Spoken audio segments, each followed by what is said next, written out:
Nkuko nabivuze twazana duha abana mudasobwa ariko no mwaka twahisemo kubongeraho n'ibikoresho by'ishuri ndetse n'umwarimu SACCO ukazatanga uruhare rw'umubyeyi aho umwana azajya kwiga.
Tuzi sibo Sandra nigaga ku kigo cya Keystone School giherereye i Musanze.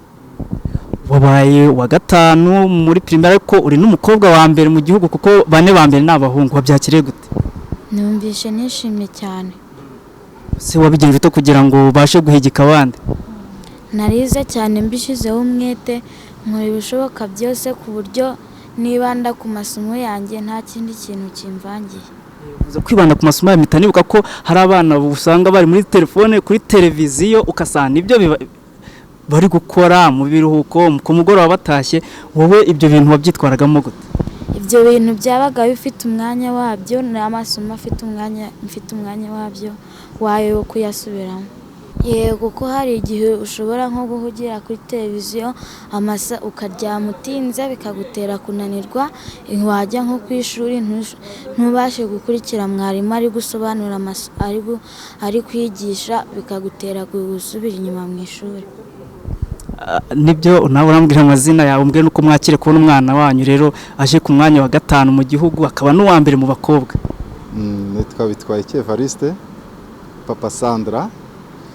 Nukuri nto nabona uko mbivuga nishimye cyane kukumva yuko bampamagaye bakambwira ngo umwana wawe ari muri banyeshuri batanu bitwaye neza mu gihugu.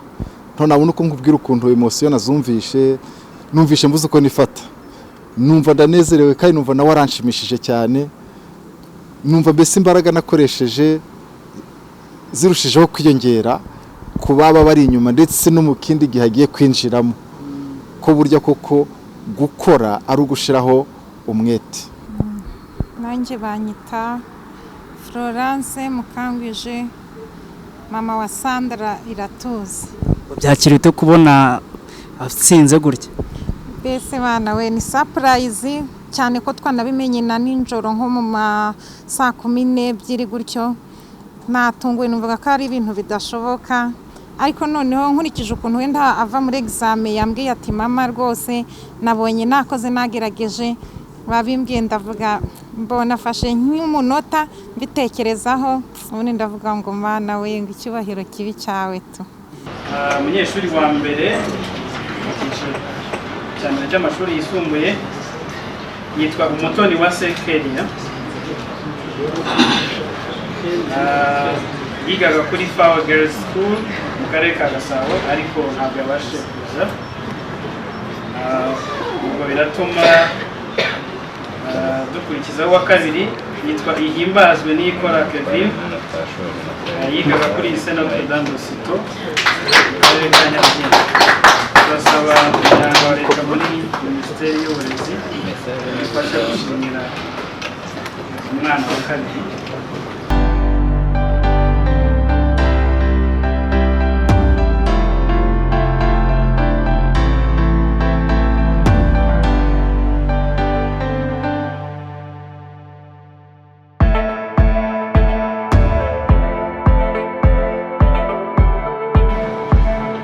Kane yitwa Ganza wa Buhama Daniel, École de Sciences d'Imana mu karere ka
muzi ko dutaha ibihembo abanyeshuri bitwaye neza kurusha abandi.